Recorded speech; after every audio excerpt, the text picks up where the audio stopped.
Bonjour tout le monde, bienvenue dans un nouveau vlog. Comme vous le voyez, changement de décor, aujourd'hui on n'est pas à Paris, on est dans le sud de la France chez mes parents. On est arrivé il y a 2 jours parce qu'en fait dans quelques jours c'est les 90 ans de Manou que vous avez déjà vu dans certains de mes vlogs. Du coup on est descendu pour l'occasion et aujourd'hui on s'est dit qu'on allait aller à Carcassonne parce que c'est pas très loin de chez mes parents, c'est environ 1 heure de route et Flo ne connaît pas. Donc j'aimerais bien lui faire découvrir la cité. Moi c'est pas une ville que je connais extrêmement bien non plus puisque c'est pas du tout la ville où j'ai grandi, mais je suis déjà allée visiter la cité plein de fois, etc. Pour ceux qui connaissent pas la cité de Carcassonne, la cité c'est une cité médiévale fortifiée qui date du Moyen-Âge, qui est classée au patrimoine mondial de l'UNESCO. C'est franchement magnifique, il y a des grands remparts, il y a 52 tours je crois. Enfin, bref, c'est vraiment un truc à voir quand vous venez dans la région. Donc je suis trop contente, je vais faire découvrir ça à Flo. Avant qu'on prenne la route, Flo il veut que je vous montre ce qu'il a fait hier. Ouais. Parce que en fait il faut savoir que mes parents n'ont pas le temps de s'occuper du jardin. Du coup quand on vient on fait des trucs. Bon en général quand on revient tout est en merde, mais bref. Et là Flo il s'est dit qu'il allait faire un endroit spécial pour les tortues. Ouais, hier on a planté que des trucs pour les tortues là-dedans. On va voir si ça pousse ou pas. Donc il a fait toute une allée comme ça, ouais, et tout ça en fait il a planté que des plantes à tortues. Pour mettre il manque les barricades. Il manque juste les barricades, ouais. Et moi, je me suis occupée de ces jardinières qui sont tout le temps laissées à l'abandon. En fait, pendant le confinement, j'avais fait des trucs trop bien, mais après, personne s'en occupe. Donc là, il y a tout ce qui est menthe et mélisse. Là, j'ai planté des petites pensées parce que c'est des fleurs que j'adore trop mettre dans mes gâteaux. Ici, nous avons de la mâche. Alors ça, c'est trop drôle parce que la mâche, je l'avais plantée pendant le confinement et elle sort maintenant. Donc c'est trop drôle. À côté, j'ai semé de la roquette et de la coriandre. Et de l'autre côté, nous avons du persil, de la ciboulette et du thym. En vrai, je suis trop deg que personne s'occupe du jardin parce que ils ont un petit espace qui est vraiment trop cute. On pourrait faire des trucs trop bien. Et pendant le confinement, j'avais planté plein de trucs vu que j'étais restée longtemps. Je m'en étais grave occupée.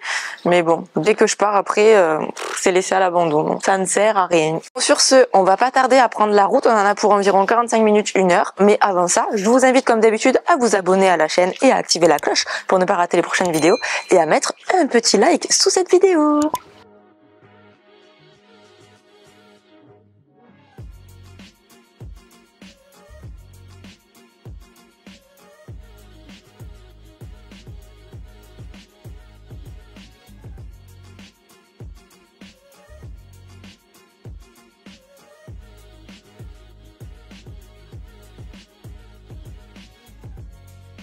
On est arrivé dans la cité, on se balade un petit peu et en fait ce qui est trop bien c'est que pour rentrer dans la cité c'est gratuit, pour visiter il y a quelques trucs qui sont payants genre quand on veut faire des activités un peu particulières, mais sinon tout le monde peut rentrer dans la cité et d'ailleurs la cité elle est encore habitée, il y a des gens qui habitent à l'intérieur.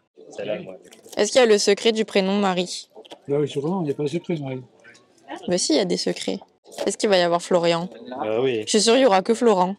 Non. Ah si. Alors quel est ton secret? Je suis sûr de moi, capricieux. Floris, Floris, on est bien goûté avec ça. Les femmes apprécient cet éternel enfant pour sa gentillesse, son humour et son entrain. Tout est vrai. Toutefois, il fuit les complications affectives, mais reste de parole quand il s'engage.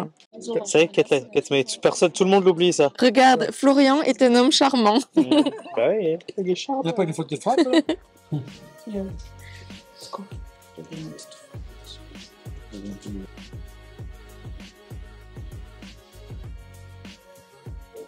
Ça, c'est le plus bel hôtel de la cité. Les garçons, ils sont en train de regarder s'il y a un menu vegan. Au cas où, on ne sait jamais. Alors, il y a quoi? Fricassée de légumes, cuisinée avec des truffes et condiments. C'est tout, mais c'est que l'entrée quoi. Ah ouais, ils mettent une seule entrée, mais après, ils se sont dit que c'était pas grave. Les restos qui se disent que juste une entrée vegan, ça suffit. I don't understand. Et là, vous voyez, quand la cité, elle était assiégée, par là, ils balançaient de l'huile bouillante sur les attaquants. Là, je suis devant la Porte d'Aude et c'est un endroit où ils ont tourné plein de films dans la cité de Carcassonne, notamment Les Visiteurs, ça a été tourné ici. Il y a aussi un film sur Robin des Bois, un truc sur Jeanne d'Arc, enfin plein de trucs. T'aimes bien la vue, mon love? Et tu vois, il y avait un artiste qui avait fait des espèces de Un peu Karcher. Jusqu'à là-bas, il y en a plein. Ah ouais. Ça a beauté des filles, les gens le disent que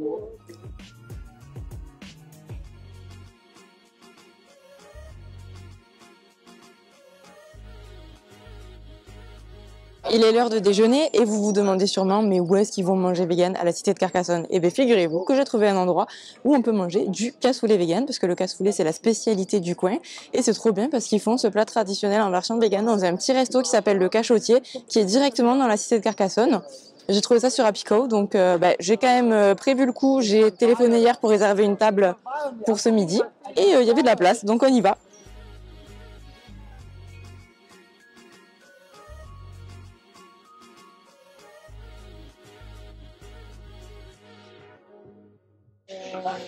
Et hop, le menu vegan clairement identifié, ça c'est trop bien. Je sais pas ce que je vais prendre. Moi, je sais. Mais en dessert, je vais prendre le crumble. Toi, tu prends quoi, Flo? Je vais prendre le duo de carpaccio, le févoulé vegan de côté, et en dessert, un carpaccio d'ananas. C'est quoi, fait-vouler? Alors, c'est écrit. Ah, un cassoulet de fèves.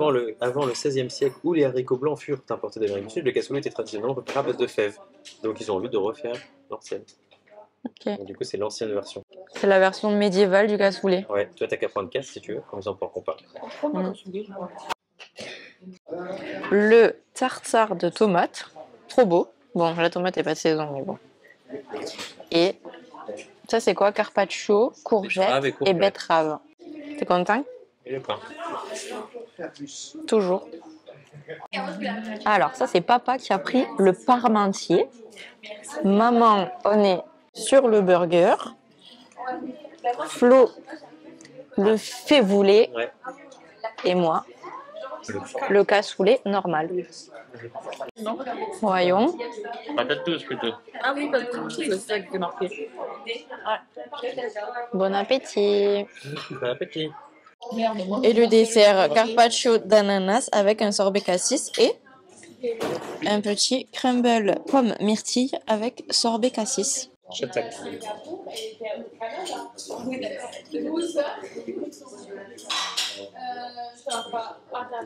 Alors, comment vous avez trouvé ce petit restaurant de la cité? Papa et maman, ils ont trop kiffé. Le point positif, c'est qu'il y a plein de gens qui prenaient des trucs véganes. Oui, moi du coup j'ai parlé à, je pense que c'est la gérante, hein. Bon après je sais pas trop, ou la manager, et effectivement elle me disait que, je lui ai demandé pourquoi ils faisaient un truc vegan, et elle me disait qu'au début ils avaient juste fait le cassoulet pour avoir une option, et qu'en fait il y avait tellement de demandes que du coup ils ont fait un vrai menu, donc comme vous avez vu il y a le burger, le parmentier, deux sortes de cassoulet, la cassoulet fait vouler, et entrée plat dessert bien entendu, hein, on est bien. Et qu'en fait, il y avait vraiment une demande exceptionnelle, parce qu'ils étaient très peu à le faire à Carcassonne. Du coup, ceux qui ont peur dans les petites villes de se lancer, n'hésitez pas. Quand il y a un petit peu de demande, le restaurant était blindé de chez blindé. Ouais. Et elle a même dû refuser des gens parce qu'elle était toute seule, elle n'arrivait pas à faire tout le monde. Donc, Ouais, et en plus, c'était vraiment bon. Hein. Ouais, et pas très cher. Du coup, c'était bien. le service, c'est très bien aussi. Ouais, Ouais, c'est papa, vrai. il Ouais. dit super service aussi. Ouais, elle était au top sur le service, cette dame. Et je tiens à préciser aussi que dans la cité, il y a un Amorino. Et dans tous les Amorinos de France, vous avez des parfums véganes, notamment le chocolat extra noir et tous les sorbets. Et il y avait aussi une pizzeria qui avait une pizza végétarienne, mais il suffit de demander une pizza végétarienne sans fromage. Après, on a vu d'autres trucs où il y avait écrit assiette végétarienne, mais il n'y avait pas le détail, donc on ne sait pas trop ce qu'il y avait. Ouais. Mais bon, comme quoi, même dans des endroits comme ça, perdus du sud de la France, on trouve. Ouais. Et maintenant, on va faire un truc rigolo. En fait, pas très loin de Carcassonne, il y a le petit village où ma grand-mère elle a grandi et elle n'a pas remis les pieds là-bas depuis super longtemps. Du coup, on va aller faire une photo sur la place où à l'époque il y avait ses parents qui avaient un café et on va lui montrer tout à l'heure. Elle va dire oh là là, on va rire. Bon, du coup, on a retrouvé ça, c'était un café à l'époque que gérait mon arrière-grand-mère. Et ça, le numéro 11, c'est une petite maison qu'elle avait achetée juste à côté de son café pendant la guerre, pendant que mon arrière-grand-père était prisonnier en Allemagne. Et du coup, c'est là que ma grand-mère a grandi. Trop marrant quand même. Manu, Regardez, on a un truc à te montrer. on a une photo. Vous voulez voir? Regardez. Vous reconnaissez, attendez. C'est où, Manu? C'est dans ton maison. Bah oui. Je suis née là, oui, oui, oui. Vous avez reconnu tout de suite. Bon, ils ont changé la fontaine, hein. C'est plus la même que là. Avant, c'était comme ça. Voilà les amis, on est rentré, c'est la fin de ce vlog à Carcassonne. Je vais de ce pas commencer un nouveau vlog pour continuer la semaine ici. Mais en fait je me demandais, là c'est vrai que c'est un vlog qui est un petit peu court parce que comme vous avez vu dans cette nouvelle playlist Tour de France Vegan, j'avais dans l'idée pour chaque épisode en fait de faire une seule ville ou en tout cas plusieurs villes d'une même région. Et c'est vrai que parfois ça va peut-être être court parce que là pour le coup Carcassonne pour nous c'était une demi-journée vu que c'est que à 45 minutes, 1 heure de route de chez mes parents. Donc on a juste visité un petit peu la cité, on a mangé sur place et on est rentré. Donc forcément ça fait un vlog qui est pas très très long. Donc n'hésitez pas à me dire en commentaire si vous préférez que ce soit intégré dans des vlogs un petit peu plus longs ou bien si vous aimez bien justement que ce soit plus facile à retrouver comme ça par vidéo. Moi j'ai l'impression que c'est mieux comme ça, mais évidemment je suivrai vos avis et vos préférences. Le but de cette nouvelle série de vidéos, c'est pour vous montrer comment on se débrouille en fait quand on voyage en France pour manger vegan. Il y a aussi le fait qu'on a décidé cette année de ne plus prendre l'avion, donc ça veut dire qu'on va faire plus de petits week-ends comme ça en France. Et donc voilà, je trouvais que c'était intéressant de vous montrer comment en tant que vegan on se débrouille pour voyager en France et manger en fait dans des petites villes où on a l'impression qu'il n'y a rien.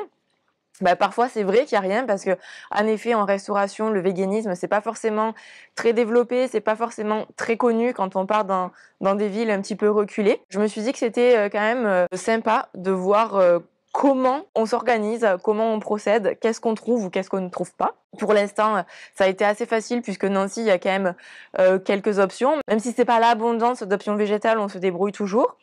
Carcassonne, je vous avoue que je m'attendais pas du tout à trouver un resto qui propose autant d'options véganes. Donc ça a été une agréable surprise. Donc je pense qu'il faut juste prendre la peine de chercher un peu, regarder régulièrement aussi sur internet parce que je pense qu'il y a quelques années ce restaurant n'existait pas et je me serais dit non, à la cité de Carcassonne il y a absolument rien. Donc il faut pas hésiter aussi à se tenir à jour et regarder souvent ce qui se passe en restauration. En tout cas, je suis d'accord avec vous, en France, on a quand même beaucoup de progrès à faire en restauration. Je vous l'avais dit dans le vlog à Londres, il y a une différence considérable entre la France et les pays anglo-saxons. Mais voilà, il est temps que les restaurateurs s'y mettent. Moi, j'ai décidé cette année le plus possible d'accompagner les restaurateurs qui en ont besoin à développer des options végétales. Là, je pense que c'est un moment charnière pour les restaurateurs. Soit ils sont précurseurs et ils passent au végétal, soit ils vont rater le coche et du coup ils vont ramer derrière. Je pense que c'est vraiment le moment de faire des efforts et de commencer à changer. En tout cas, si vous êtes restaurateur et que vous savez pas trop par où commencer pour végétaliser votre carte et que vous avez besoin d'aide, n'hésitez pas à me contacter. Et pareil, si vous avez des amis restaurateurs, si vous avez des restaurateurs dans votre entourage qui ont besoin d'aide, pareil, n'hésitez pas à leur dire de me contacter. En tout cas, j'espère que cette vidéo vous a plu, que ça vous aura donné envie d'aller visiter Carcassonne. Et puis moi, je vous dis à la semaine prochaine pour une nouvelle vidéo. Bye!